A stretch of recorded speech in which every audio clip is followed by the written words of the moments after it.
these wonderful writers every month. And without further ado, I will introduce both of these wonderful guys to you, and then they will take it away. If you have any questions for either of them, mainly for Cliff and for his novel, Pretty Enough for You, please put them in the chat. I will get to them. Someone will get to them. Let's see. Okay.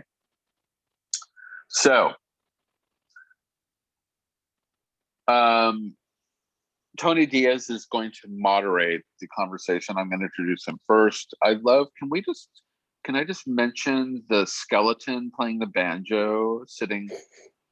That's the greatest thing in the entire universe. Can we just like have a little look at that, please? Oh my God, well, I love it. Sort of.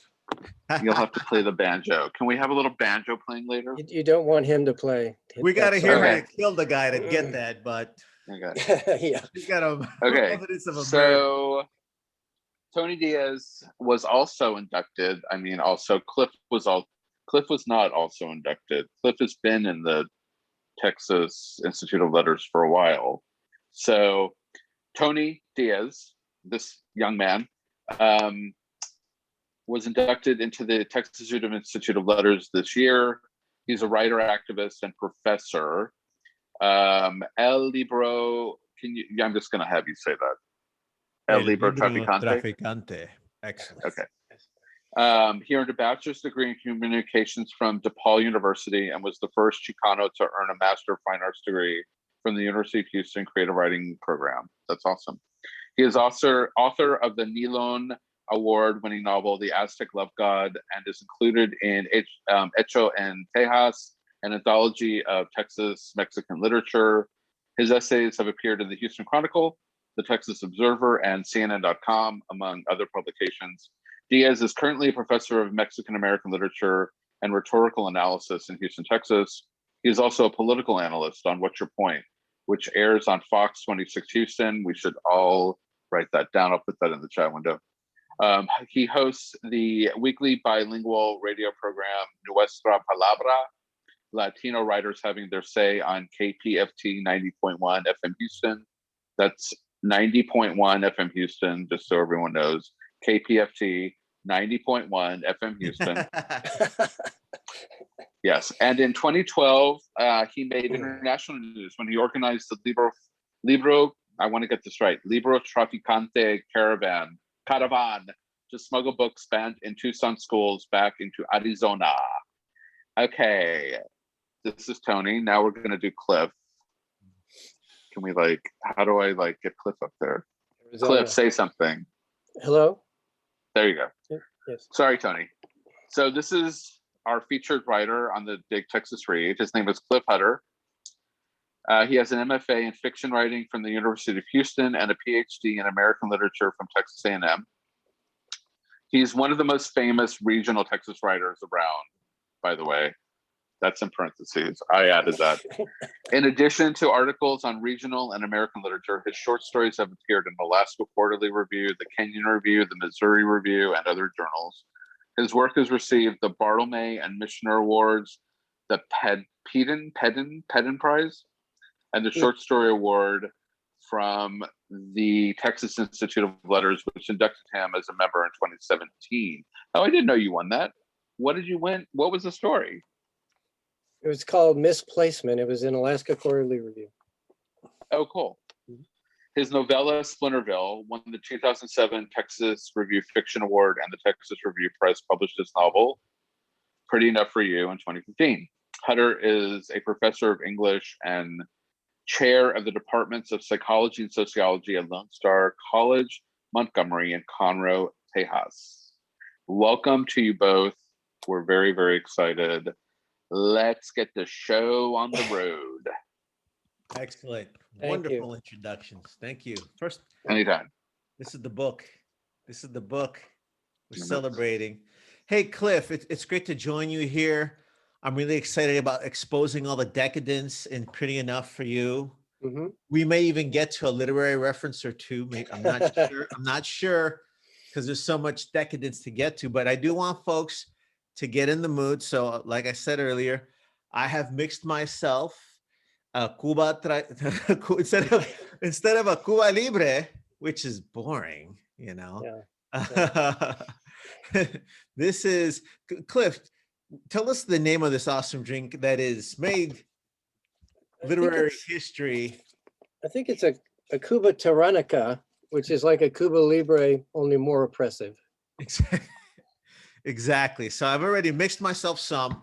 And then among other cool references, besides creating this underground literary drink, which I encourage you to mix for yourself at home, we also have in the chat box, I'm going to post it again.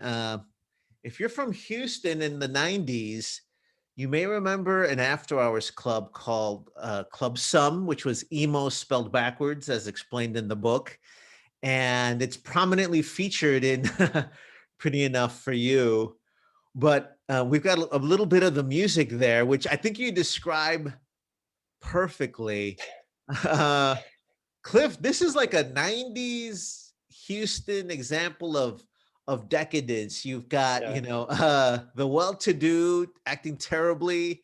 You've got immigration laws that are being flouted and violated, manipulation of the news. So this is a homage to us hanging out in the 90s. Then is that the idea? Yes, I think so. I kind of took our experiences in the 90s, Tony, and folded them into the 21st century. Yeah, and came up with this pretty much.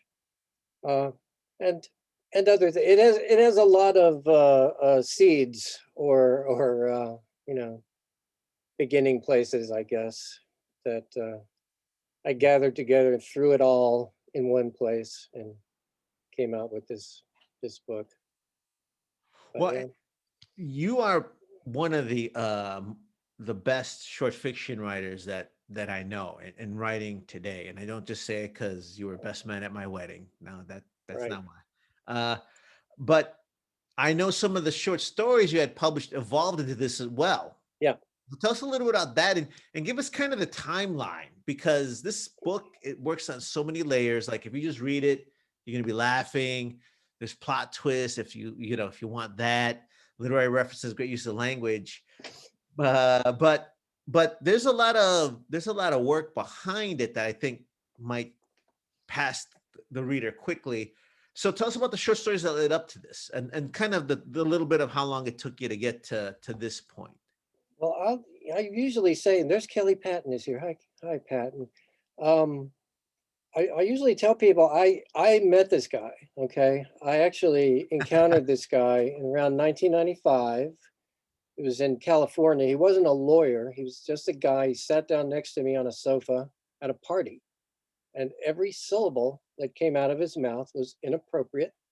He was like pointing at all the women in the room, and I'm going to do this, and and I'll do that. And I think I somehow got in there that I was a photographer at the time.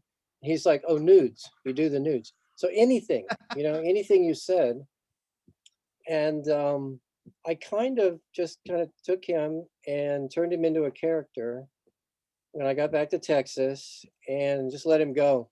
Just wound him up and let him go in a kind of a rant.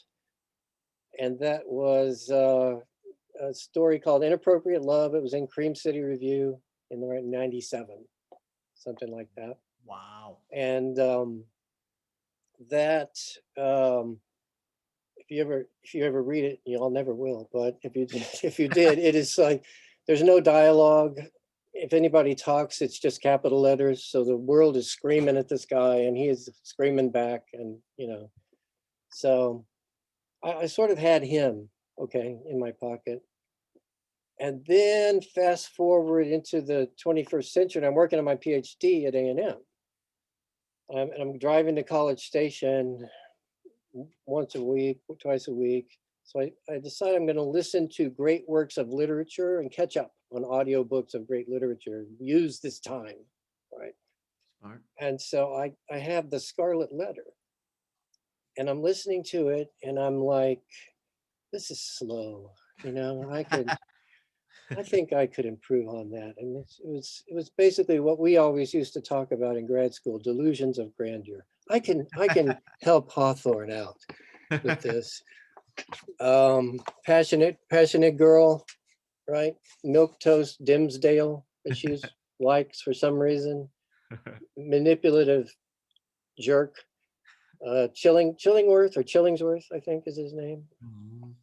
And I said, I'm just going to move this to an office triangle, and and I'm going to make it an office romance, and let Chillingsworth narrate it.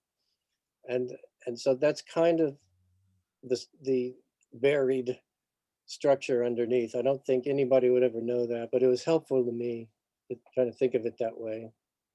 And it's got little things I stole from the Scarlet Letter. She doesn't have a embroidered letter, but she has a sort of a scarlet tramp stamp. So I just, I took things and transferred them over into contemporary type stuff. And yeah, and there were the eminent domain part was actually kind of a famous case in San Antonio with the Maverick family, who that's where we get the word Maverick, right? From this family, this Texas family that had the land grants from way back and all that stuff. And there was going to be a freeway, and the descendants, these two sisters, were like, "No, it's ours. No, we don't care if every community in the region is going to make a lot of money and be pulled out of poverty. That's our land." I thought that was interesting. I thought that was very fascinating. So to the extent it has anything holding it together as a kind of thread, it might be those two things, I suppose. It's a kind of a mistelling of Hawthorne and that case from the 80s. But I think for folks that might be poets, it's great to hear you evolve these characters over how many years? Because you're about 18 years. So that Harrison Bent haunted you for 18 years, auditioned for 18 years to become the book. You mentioned this real life story of eminent domain. We are going to be using critical race theory here, so I hope everyone has their bail money. But these old laws that go back, generations that the wealthy have imposed and can manipulate. That's the undertones. You also did a lot of research. Yes. Break that down, because folks can learn how to break immigration laws. We don't advise that. I don't think you want that on your on your conscience, but you can learn how to break some immigration laws here. Yeah. How did that come up? Well, I actually did flunk out of law school, but that wasn't that helpful. I left too early, but when I was a photographer in the 80s and videographer and industrial film, which in Houston means you work for lawyers for the most part. You work for lawyers for the oil business. And so I hung out with a lot of lawyers, and I liked them. I came to admire them. I thought the work was very interesting, as long as I don't have to do it. It's pretty interesting, So I've kind of had these, I wanted to do something with an attorney. My wife is Japanese, so I did enter the quagmire of immigration law. The very first attorney that we talked to said, "I'm not a very good lawyer, but I know how to do this." I'm like, okay. And then as it evolved, I really consulted a lot of lawyers. On eminent domain, my friend here in Montgomery County is a former district attorney of Montgomery County, Daniel Rice. He's a poet also, and he hangs out with some of our literary activities here. I spoke to Jacob Monti, the big labor and immigration guy. I spoke to the finest immigration attorney in the region, Carolina Ortizar Diaz. I heard she's good. She's good. That's the word on the street. among other things I did is I went and had dinner at Tony and Carolina's house, and they didn't realize I would have a notebook during the dinner. But as you know, as far as the machination, the behind the scenes type stuff, Carolina was a great source and very thoughtfully looked at the manuscript afterwards. And I say in here, I make it clear in the acknowledgments, if there's anything just wrong as far as law or policy, it's not on those people. That's all on me, you know. She doesn't get disbarred. You lose your writer's license then. So I know. That's fair. know. That's fair, I think. Yeah. But I mean, meticulous, brother. That's like sure. You know what's funny though? I do believe you can over research, which sounds terrible, but novels, and you've written one, and David knows, and several people here know. When something gets to be a certain size, it develops its own logic, kind of, and things sort of have to happen a certain way. And my good friend David Levinson and I talk about this. It becomes like an ecosystem, like an ecology, and the characters and the ideas have a natural selection, or they die. You know, they're destroyed by tooth and nail. The story wipes them out. So it's interesting, you know, all that research. You have to do more research than ends up in the book, I think. But yeah. But I think it's also why you can have this topsy-turvy roller coaster ride, you know, of the book, not get lost. And there's like undertones too, because here you are pinpointing laws, but it's a bunch of BS too. You know, it's kind of like the powerful are manipulating us. Here's these poor immigrants at the mercy of these laws, and here's these people in the middle, you know, exploiting each other. In all fairness, they're all mean to each other. So, you know, that kind of I think levels that's the right. playing field. And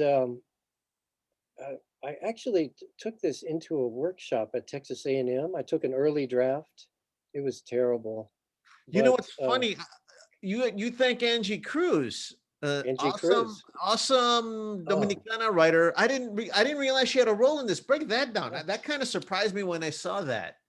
Yeah, I was in grad school at A&M, and Angie was there teaching. But you were there as a lawyer.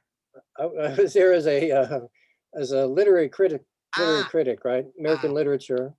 But I had written this like 200-page screed, which is basically Mr. Bent just going off, right? And I saw that she had a workshop and that I could use it as 3 credit hours. What are they called? Those things you take, electives. Thank you. And like, yeah, all right. So she's fantastic. She probably turned it into a novel. Wow. And also, I know there's some teachers here like Dee Dee. I had been teaching creative writing for a couple decades when I went in there. That is a very interesting shoe to wear on the other little foot. I'll tell you what, is to have people tell you about your writing and what's so wrong with it. But yeah, she helped me a lot and really shaped it. And it was just a lot of shouting. I think the very first manuscript that I went in with. You know what, Cliff? I tell you what, we're talking about the book logically. Why don't you sell some copies here? Can you read some sections? I love the book. The voice is awesome. I'd love to hear you throw down a little bit right now. Oh, I'm gonna throw down. Okay, let's see. And this is my old copy. If you didn't get a chance to read it, somebody introduced me one time, and I liked what she said so much I wrote it down. She said, "This is a book about a jerk, adulterer, alcoholic, prescription drug addict, manipulator, and lawyer." Which Best I liked. blurb ever. Yeah. So I'll try this. This is just the introductory part. I know myself. That's the good news. That's also the bad news. For example, I knew I was not equipped to deal with the Ludicky case. I also knew I wouldn't turn it down or hand it off to somebody better suited. But seriously, what background did I have in eminent domain or with Mexican drug dealers or dead Mexican drug dealers? None. And I knew it. I know October too. October is the month of change. Maybe not for most, but for me, that's how it is. That's how it was last October, because in that month I was put in charge of the Ludicky case.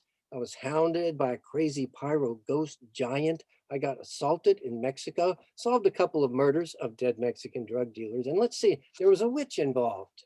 But most important, the biggest thing was I ended up very close to asking this girl, this young girl, to run away with me forever. I was very nearly about to propose to her that we began a profound and enduring and meaningful relationship of reciprocal love right there from scratch. Let's go. And it was in the middle of her wedding too, or her reception at least. I came very close. Then Henry, my son Henry, he touched his foot to home base, scored the last go-ahead run in the bottom of the 7th inning. There were only 7 innings. Last run of the season and a series championship game, although that, of course, was summertime. But his big moment came about because of what happened last October, too. Because of how I tried the best I could to win the Ludicky case in that month, but failed miserably and lost my job. You can't have a month like that and keep a job. You'd probably get thrown out of a wedding reception by guys in green jackets too, like I did, plus get fired. But maybe that loss of my job, not what's important. Not as important as a young girl thing anyway, at least not in my mind. Now that I think it over, it's possible I might have given the wrong impression. So I need to clarify. Really, this is 1 week in October I'm talking about, or 1 week and 2 days to be precise. October in Houston is a bitch. Even before all that, when I was with Alice, her sprawled on the high king-size mattress in her thong, her FBI t-shirt, her brown vinyl jacket, I'm pretty sure I already knew about her too. I knew what I was about to do to her. I didn't know I'd do it twice, or lose Chloe, or lose my job, or that Henry would score the winning run of the championship season, or that I'd end up here. No, I knew what I was going to do to Alice. There were plenty of other things I did not know. You don't really need to read the rest of it, kind of. It's all built in there. Good stuff. Good stuff. You mentioned that workshop with at Texas A&M, but you also think someone that's near and dear to my heart as well is Daniel Stern, who was a writer at the Creative Writing Program. Yes. You mentioned some of Stern's rules as well. Tell folks a little bit about that. Well, I was very heavily influenced during getting my MFA by Daniel Stern. I took 3 things from him. I took 2 workshops, and remember Modern Thought? We had to take Yes. Modern Thought, and he had us reading all kinds of really interesting things and looking into the Holocaust. He was a very early, back in the 50s, writing about the Holocaust, and he was not a survivor. He was a New Yorker, but he was one of the first people to take it up, kind of seriously, write about it.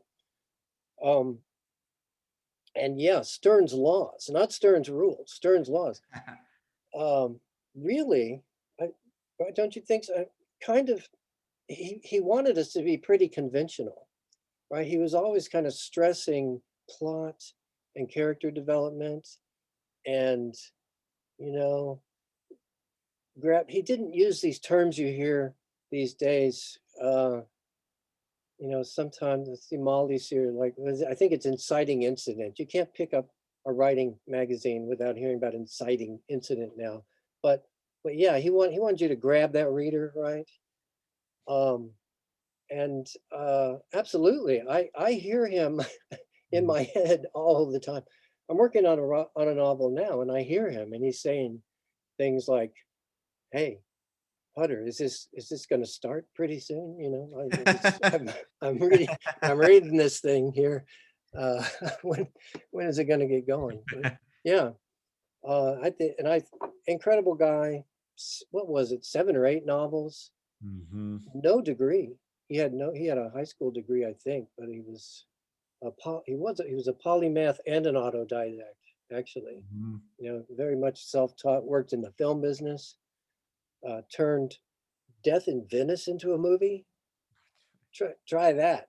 You know, try to pull that off. So yeah, very important person for me, and passed away. I think it was 2013 when he passed away. Well, and I think you bring up that interesting tension of when you say, you know what, maybe conventional, that maybe that's not the word I would use, more so that because he wasn't, like you say, he wasn't trained in the literary criticism part or the MFA part, but he loved stories and I think had a vernacular for what things work. Because at the end of the day, you could use all these fancy terms. You got to be sitting there with a reader, and I think that's something that you do powerfully. In that, you're. I feel that the character is very much alive. I feel that there's real decisions, and that it could go either way. It could go either way.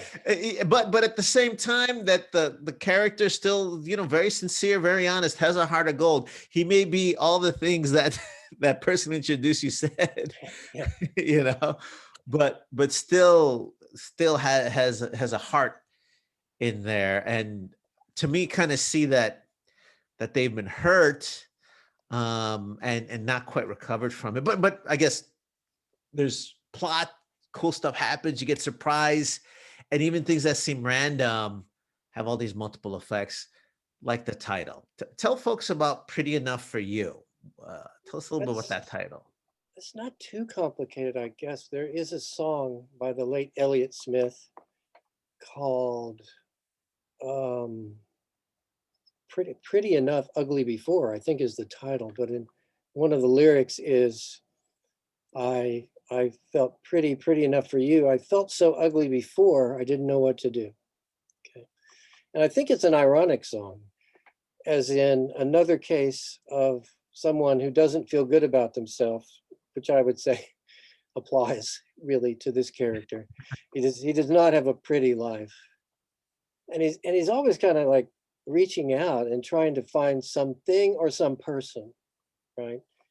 And if you can hook up with or get a meaningful relationship with some person, that will mean he's okay.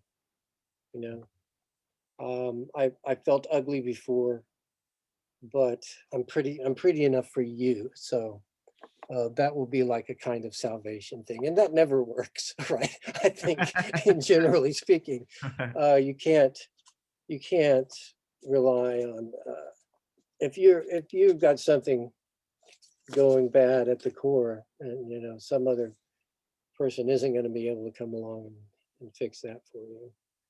But that was it. It's a cool song. And Paul Ruffin told me it was okay to quote that lyric as a kind of epigraph. I'm not sure he was right about that, but anyway, it's in the, we need some intellectual property lawyers in the book in one way. Yeah, I need a one way or lawyer. the other. Well, one of the other layers too, I do love the artwork on the cover, because it's one of those books. I think I was telling you, like, if I would have been thinking of it, I'd have had a lawyer drinking, club some in the back, two drinks in each hand. This is a really fantastic cover, especially as it has the coyote in there. This really is awesome because it fits. Break this down for us. Tell us about the origins of it. And am I crazy? This has got so many connections to the actual novel too. I think so too. And some I found out after the fact.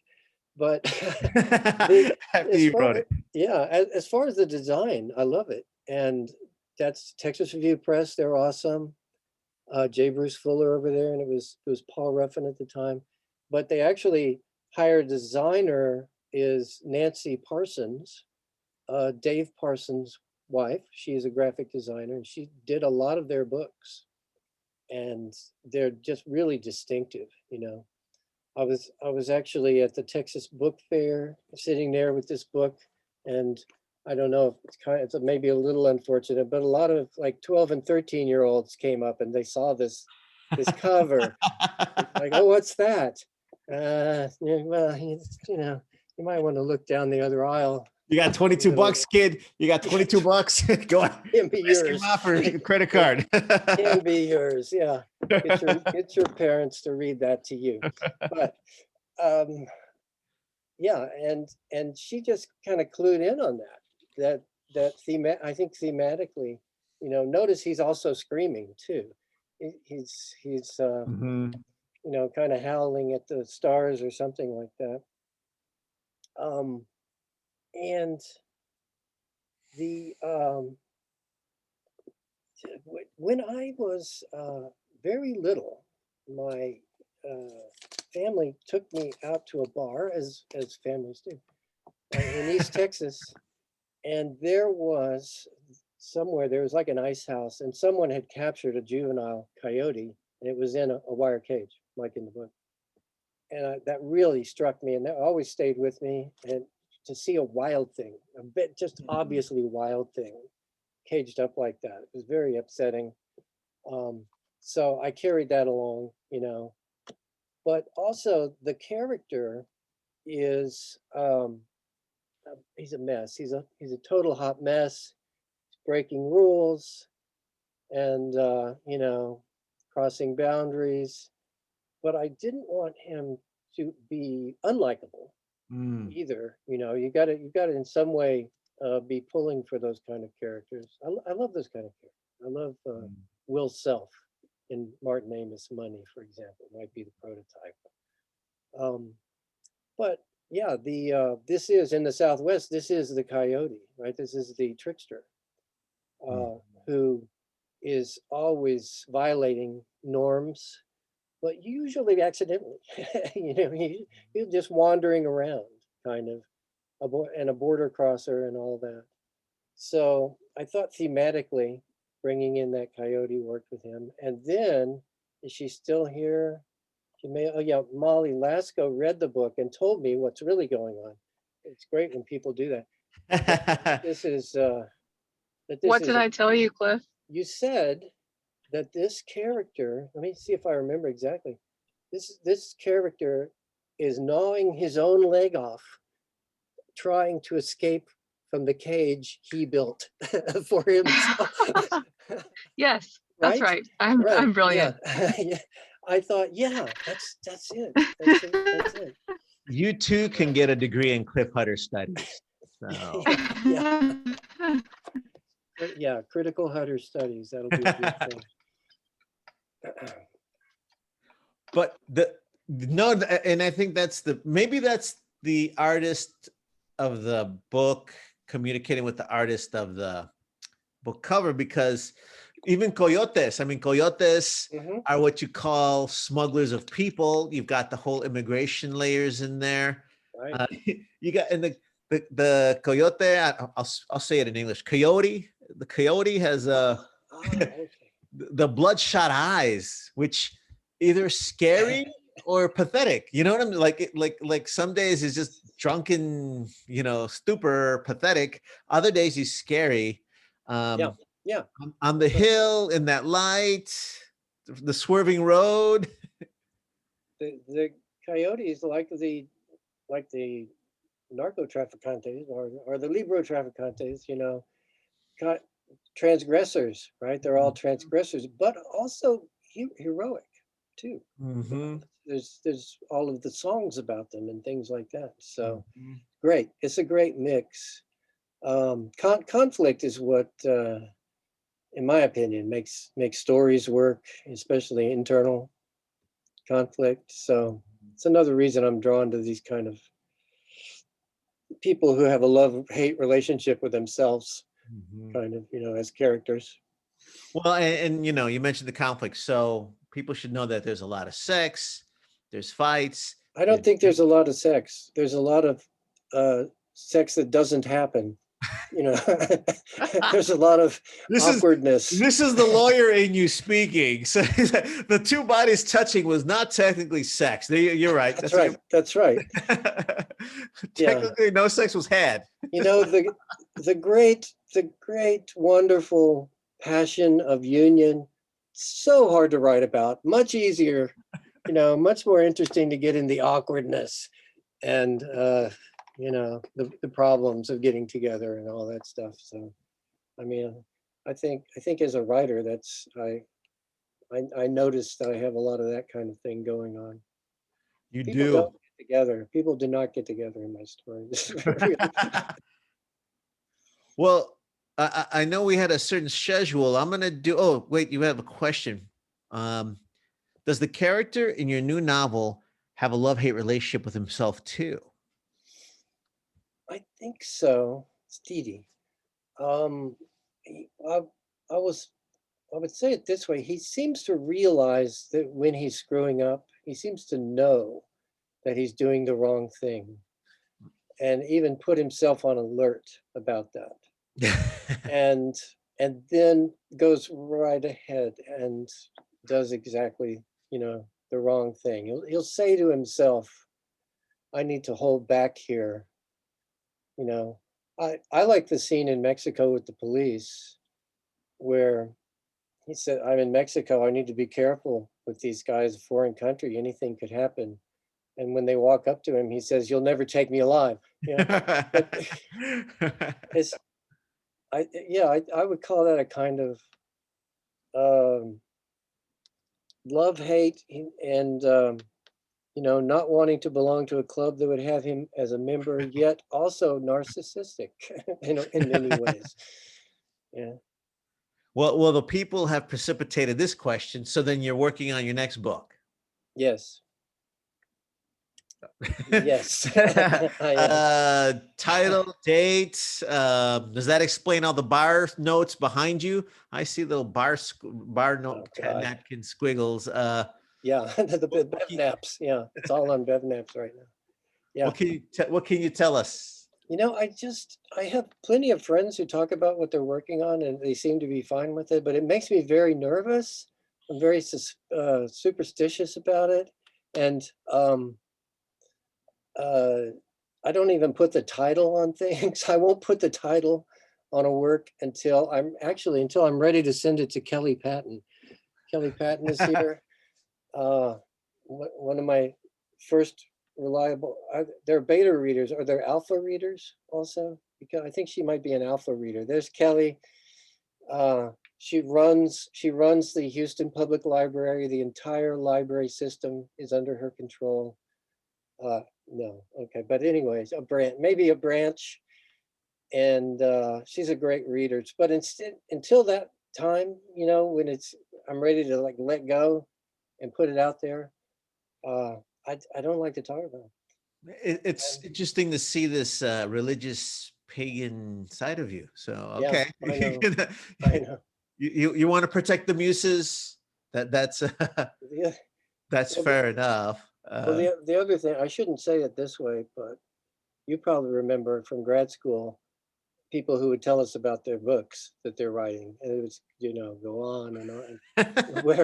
Where are these books? You know, it's like all the energy goes into talking about it or something. So say it that way. Now I'm with you. It's like it's like you're busy writing it to brag on it before it actually exists. Makes me nervous. That's cool. Now, I got plenty more to ask you, especially about some of the characters if they're based on real people. But I want to see what other folks want to ask before we get to the lightning round as well. And well, let's titillate, folks. So you've done such meticulous research. Would it be possible to go through these characters then and say, hey, you know what? This person sounds like this person in real life. First of all, that's a yes or no question. Is it possible to do that with the characters in your novel? I believe the disclaimer says, if I'm not mistaken, yeah, it might be somewhat possible. I mean, some of it's based. It's got a real Houston base to it, so some of it's based on kind of figures in the scene, you know, that inspired some of the characters. So yeah, I guess. The lawyer in you surfaces. Okay, That's that's fair enough. So there's that.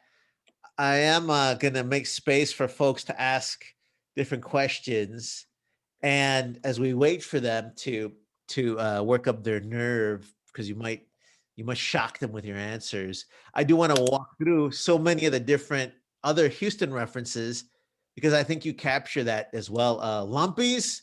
So you changed the name. He changed the name so they wouldn't sue you or what?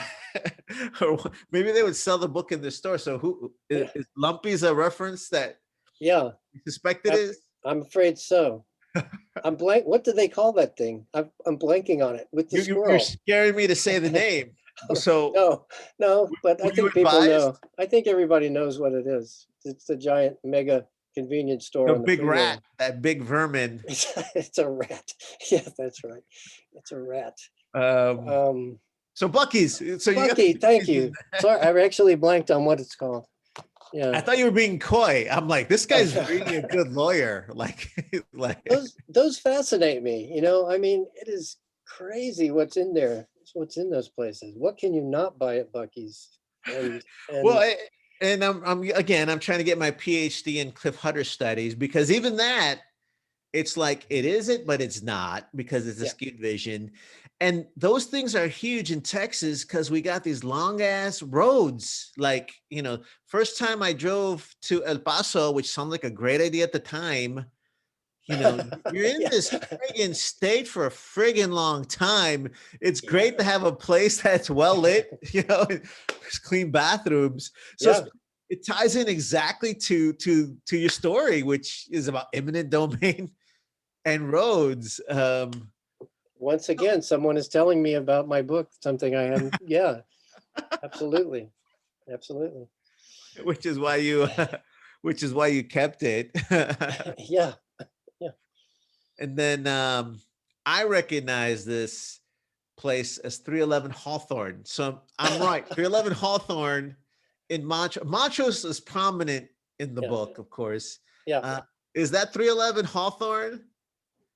Tony is talking about this place where I lived and where he met his wife. Isn't that right? Yeah. But I want to make that clear. The woman I would marry. It's not like I went to, my wife is here, especially with your book. That could be like, what is my wife doing here? That's well put. That's well put. Yeah. And it was like, what was that show? It was basically a show about 90210. Was it that? Okay. I thought no, Melrose Place. Melrose, thank you. Yeah, Melrose Place. Right. There was a pool and it was surrounded by all these, and all the people were crossing in the middle of the night. Yeah. So that's where I lived for a while. Yeah, thanks, David. Exactly. They were, you know, doing the nasty. But yeah. It's based on it's 411, right? 411. Yes. Terrible to get old. The best thing about that place is we had a fantastic Christmas celebration every year. We floated a Christmas tree in the pool. We built a little plywood island and ran electrical lines across the water. Deadly. It was just deadly dangerous little party we would have over there. Yeah, but it was kind of a place. It's kind of a center of interest there in Montrose. And indicative of the time. Let's see. Oh, you have a question from Kelly Patton. Do you every day? How do you make yourself actually finish a project, Mr. Hudder? Yeah. Let me write this down. Hold on. I gotta take notes when you answer this. I don't write every day, Kelly, because I feel like it's my work. You know, my days get really fragmented in a community college, and now I'm doing administrative stuff. But in a community college, you also get 4 weeks at Christmas and basically 12 weeks in summertime. I'm doing other little administrative. So I need to ramp up, get on the runway, and get everything really going, and be able to spend a few hours a day for long periods, and to stop is hellish too. You know, to stop doing that. I have various tricks. I have deadlines. I'm not doing it with this book, but I mean, I tell people about this. My therapist recommended it. Let's see, is that it really worked when I was poor. I would get my checkbook and write a check for $1,000. or just whatever I had in my checking account. And I would write it out to my worst enemy in the world, right? And not like Osama bin Laden or someone you actually know who has maybe broken your heart and then eaten it in front of you. Somebody like that, somebody you don't want to give $1,000 to ever. Address it to that person, put it inside an envelope, give that to a trusted soul, and tell them, if I don't give you 500 pages by September 1st, you are to drop this in a mailbox of your Wow. choice. Wow. And I had a very good therapist. Very practical. She gave me practical life advice, things like that. That's awesome. I do think it's hard. It's really hard. A lot of people here know that. And you kind of got to, however you can talk yourself in or trick yourself into finishing. I think you got to do it. I like what you say too, because there's no excuse. You're like, this is gonna get done. This is gonna get done. Yeah. Let me get to the next question, but I want to read one line that ties into it. How do you make your characters unlikability likable, and vice versa? And here's a line, because Harrison Bent thinks things like this: they were losers who knew they were losers, as opposed to the other more common kind. How do you make us like that guy? Which I do. I like the guy. I might have failed too. There's always that. You try. I can tell you that it ends up being a real Frankenstein sort of process. And you were edging towards asking me if these are based on real people. Sometimes, but it's always a combination too. It's always like, I'll take an arm here and a head from over here, and you just have to move them around until it sort of seems right. And like I was kind of going to before, and this might go to even what Xenia is asking. I'm not sure if I'm pronouncing that right, but a novel especially, it starts to get some sort of weight or mass, and it starts to push the characters around, in my experience. Or that's how it does it for me. And it starts to, you need a certain kind of character in order to make this thing happen that has to happen. And in all of that process, hopefully you then sort of end up with somebody that the reader can get behind. They can understand that he's wrong. He's getting a lot of things wrong, but the book has it. The book knows that. The book understands that he's, a hot mess too, even though he's narrating. So other than that, I don't know. It's always any good character is a contradiction, I think. If I can add something, and we've got about 5 more minutes to get to the next question, and at least 2 more. Let me add something as well. I think when we're talking about the book cover, you created this universe where the book knows. So even these other signs are coming out, they're revealing themselves to you. I think I shouldn't have started this so logically, talking about, the foundations of this, because some of it is magic. It's still art, but your characters then say things like this. And I'd accomplished it all by failing to live up to their collective perception of my complete ineptitude. So there's sort of an honesty that's also heartbreaking, where it's like, he knows, things. Yeah. If he was pulling all this stuff and gleeful about it, it'd be a much less successful kind of a character. But I think I have some people who've read it and just can't stand him anyway. So you're always working it. You're always trying to do something, and sometimes it works. I like him. I'm impressed with him. He's so brave to me. It's like might be something I might have thought about doing some of this stuff maybe, but then no, no, I don't think so. Right. And he just does it. So that's it's kind of impressive to me. Yeah. And you sort of touched on the question, but here's the question. Aside from length, how is writing a novel different than writing short stories? And they're both hard in their own way, perhaps. Yeah. I think, and I used to be interested in boat building, believe it or not. I built a plywood skiff. But you know, if you build a really fine, small rowboat with ribs and planks and everything, it's basically just smaller pieces of what you would use to build a yacht. It's the same kind of thing, you know. So some of it is really just that. They're both hard. There's no room for error in a short story either. It's got to hit very, very quickly. Like that's what I got that from Daniel Stern. I think that's true. There's no at least I don't think there are probably a lot of examples that would belie this, but most short stories have no fat on them. Everything in there is doing a job or two jobs or three jobs. And the wonderful thing about a novel, same principles as far as getting a good story, but you can go off to the side, you know. there's elbow room. You can make little asides and stuff like that, which is liberating, I think. You can have something that's thematically makes sense, even if it's not driving that plot forward. At least I think that's true. I think I like novels like that.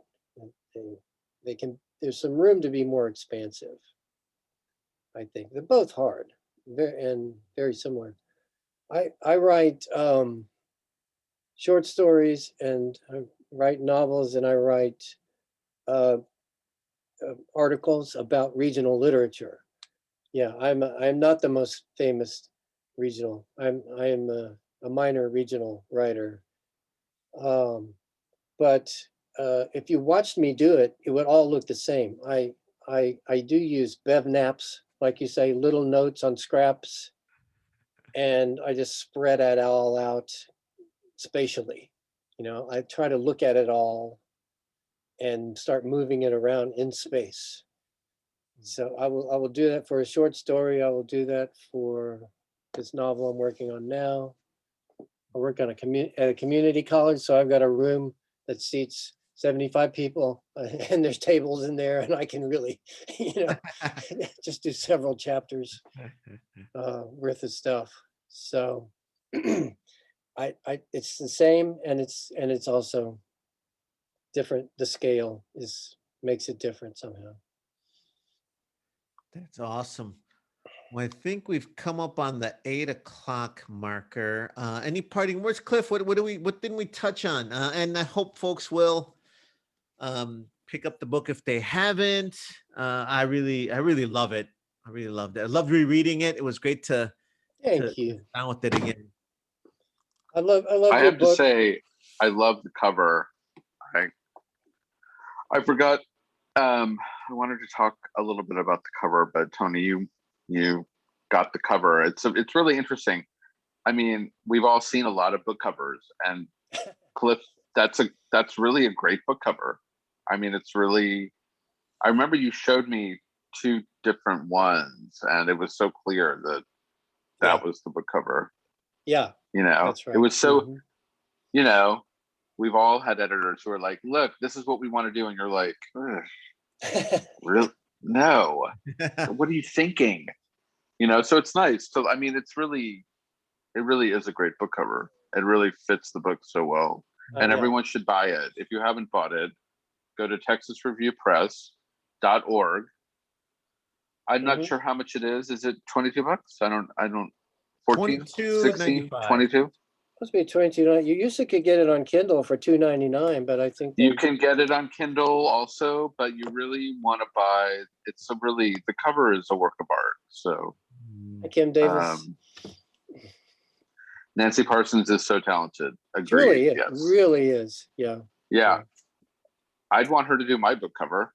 I can hook you up. Yeah. Absolutely. My last book cover. Yeah. Anyway. Yeah. Yeah. These big artsy types in New York. What do they know?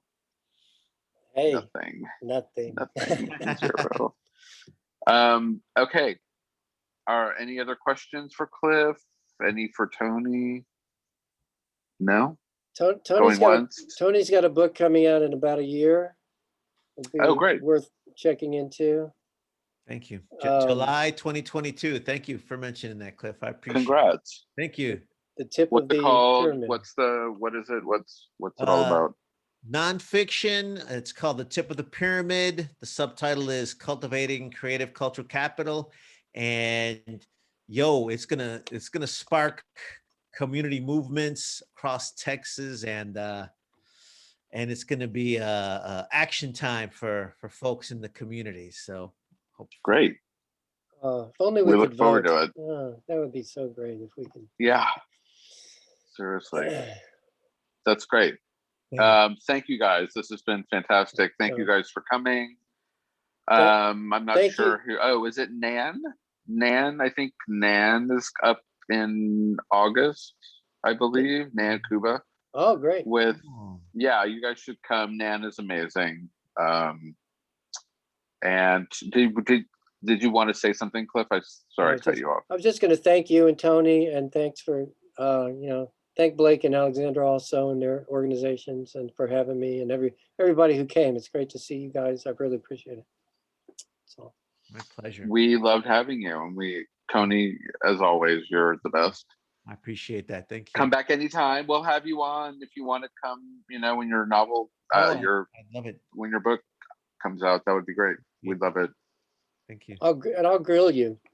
Actually, yeah, we can do you can do the reverse cowgirl, and yeah. Anyway, awesome. On that note, thank you guys so much. We'll see you in a month. Awesome.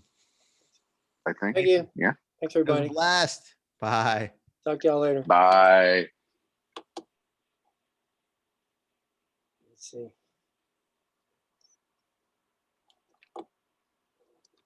Why did Becky enter the waiting room? Don't know. How do I get out? You don't. You never get out. You can wait. What is it? What's the line? You can only come and never leave. You can check out anytime you like. Here we go. Do you want me to check out?